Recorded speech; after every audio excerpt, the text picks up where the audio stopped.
Well, very clear naman yung stand namin, no, sa Senado. Kami lahat, 24 kami, no.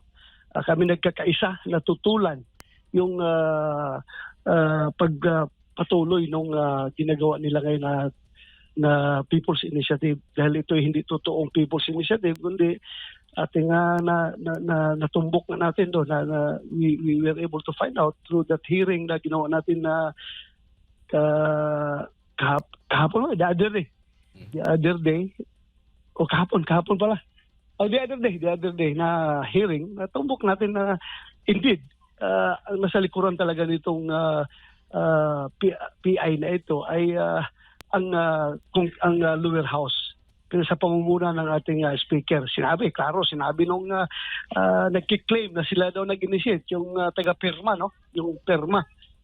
Inamin naman niya talaga doon. At tahasan niyang inamin na totoo talaga na nasa likuran si Speaker Romualdez sa PI na ito. Anong posibleng mangyari kay Speaker, Senator, ngayon na nalaman, batay nga sa sinasabi mo, umamin na yung yung taga-PIRMA, itong leader o lead convener ng grupong PIRMA na nakipag-coordinate ka dito kay Speaker?